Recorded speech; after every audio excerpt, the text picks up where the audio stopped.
यह भाजपा सरकार इतने कड़े प्रबंध कर रही है कि किसी भी धरने को सफल नहीं होने दे रही। अगर कोई भी छोटा मोटा धरना लेकर चला तो तुरंत जो दोनों तरफ ना डीसम पीसम लगाकर रास्ता बंद करवा दे। और दारा सिंह प्रजापति इतने ताकतवर नेता कि इस रेस्टोरेंट में सारे आदमी इसी में पड़े मांगे कि जंतर मंतर पर जाना, चाहे कुछ भी हो जाए, चाहे कैसे भी हो, जब तक जंतर मंतर पर जाने की परमिशन नहीं मिलने की, चाहे यही खाना पीना, चाहे यही साड़ी काटनी पड़ जाए, गेहूँ यही काटने पड़ जाए, पर यही रहूंगा और जो काम सिर पर उठा रखा है संपूर्ण कर रहूंगा। तो भाई इसी बीच में देवेंद्र कश्यप जी इनके जो इस धरने में आए, हम उन्हीं से पूछेंगे सर ये जो कैंटर लगाने का काम में सरकार क्या हो रही है, जो गरीबों की आवाज दाबना काम कर रही है, उभारना काम कर रही है। सरकार तानाशाह हो गई है और इनके डर की सामने दिखाई दे रहा है। पुलिस को आगे करके कैंटर लगा रखे हैं। आज गरीब आदमी जो प्रजापति हैं, कश्यप हैं, पाल हैं, कुमार हैं, जोगी है, नाई है, इनकी आर्थिक सामाजिक राजनीतिक स्थिति बहुत खराब है। इसी को लेकर नेताजी जो हमारे दारा सिंह प्रजापति जी हैं, जो प्रजापति समाज के नेता हैं, उन्होंने हरिद्वार से 27 तारीख से यात्रा शुरू की और रात हम लोगों को यहाँ जंतर मंतर आज जाना था, लेकिन यहीं पर सब लोगों को पुलिस के द्वारा नज़रबंद और रोक दिया गया। और ये इनकी बौखलाहट का नतीजा ये चाहते हैं कि कोई गरीब आदमी अपनी आवाज़ न उठा सके। तो सरकार ये कंधों पर तो जो बिछड़ों की सरकार बननी थी, 80 ने वोट नहीं दिया, मुस्लिम ने दिया, तो मोदी को यह क्यों नहीं पता लग रहा है ये सरकार बनाने वाले लोग अगर ये रुष्ट हो गए तो सरकार नहीं बनने, ये दिख नहीं रहा मोदी को जी। दिखाई देगा 2024 के चुनाव में दिखाई देगा, क्योंकि अब ये समाज जाग चुका है। जब 40% आबादी अति पिछड़ों की है देश में, प्रजापति है, कश्यप है, निषाद है, बिंद है, राजभर है, गडरिया है, सैनी है, इनकी आबादी 40% है।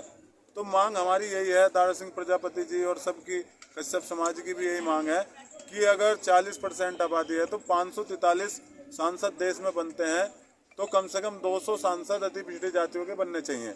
403 विधायक यूपी में बनते हैं, तो कम से कम 160 विधायक आबादी के हिसाब से अति पिछड़ों के बनने चाहिए। लेकिन ना इनके विधायक है, ना सांसद है, ना डॉक्टर है, ना इंजीनियर है, ना वकील है, ना दरोगा है, ना मास्टर है, ना डॉक्टर है। तो हम लोग चाहते हैं, हमारी यही मांग है कि आबादी के हिसाब से हम लोगों को हिस्सेदारी हर क्षेत्र में मिले, राजनीति में, नौकरी में। और इसी मांग को लेकर हम लोग चल रहे हैं।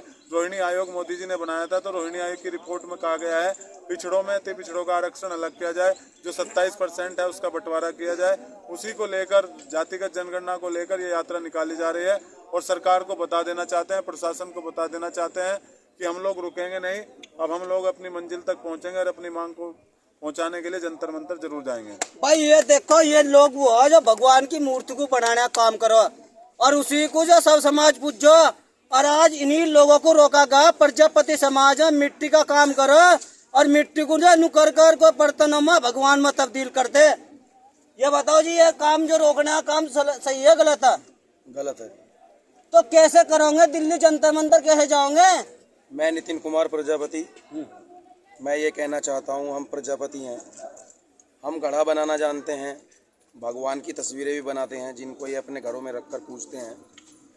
और जिस तरह से हम चाक को सीधा घुमाना जानते हैं, तो हम उल्टा भी घुमाना जानते हैं। और हम चाक से घड़ा बना सकते हैं, तो एक छोटी सी कुल्लो भी बना सकते हैं। अरे मुझे नहीं पता लगता, तुम चाक तो 10 धड़ी का चाक तो घुमा देंगे और 2 रुपए की वोट अपने समाज के लिए नहीं करते, क्या कारण है? अपने समाज के लिए अब की बार हम वोट करेंगे, लेकिन पक्का इरादा मोदी हराओगे। लेकिन इस सरकार को हम दिखा देंगे कि प्रजापति समाज, सभी हमारा ओबीसी वर्ग जब सरकार से हटता है तो सरकार को गिरा देता है। ओबीसी वर्ग जिसके साथ होगा वही सरकार बनेगी। देखिए, कह रहा है जो ओबीसी वर्ग होगा उसकी सरकार बनेगी। और बाद में देखो, ये भी बुजुर्ग आदमी, पूरी जिंदगी बीत गई पर इस समाज में विधायक नहीं बन पाए। आज नाम क्या? आज मेरा नाम संतरपाल प्रजापति है, मरोली बड़ा गांव से हूँ, श्रीमान जिला में। तो सरकार का रोकने का इरादा क्या आया? क्यों रोक रखे, क्या कारण है? बस सरकार का कारण ये है कि भाई पिछड़ा समाज है, भोला समाज है, जानता कुछ है नहीं, दिमाग में से निकाल दे शासन प्रशासन।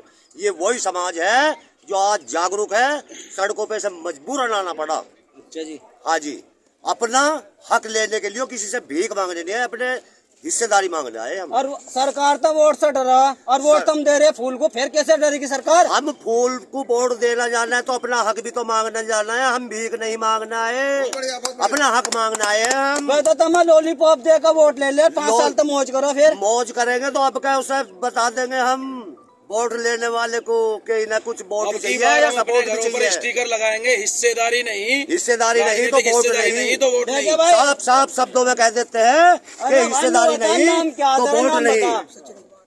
धरने माना क्या कारण है? हिस्सेदारी मांगना आएगा, बिल्कुल हिस्सेदारी मांगना है अपने लिए, अपनी आने वाली जनरेशन के लिए। तो कैसे मांगे हो? फूल का बटन दबा रहे, जब वोट से जो छोड़ देंगे जब तो मानने की सरकार। तो फूल का बटन अब तक दबा रहे थे, अब नहीं दबाएंगे ना आगे। पक्का इरादा? हिस्सेदारी दो वोट लो, हिस्सेदारी दो वोट लो। अगर थारा जो मैं तो समझ में आता तो ये कैंटर क्यों लगता थारे रास्ते पर? अब तक हमारी समझ में नहीं आया था, अब उनकी नहीं आ रही है, फिर आगे फिर होने का। तो वोट दो, हिस्सेदारी लो। वोट नहीं देने के? नहीं, बिल्कुल नहीं। भाई नाम बता, क्या नाम है? अमित कुमार प्रजापति। प्रजापति जी ने बता, तुम्हारे बनाए मिट्टी के खिलौने और भगवान की पूजा होती है, तो तुम्हारे अधिकारों को क्यों नहीं दे दिया मोदी सरकार?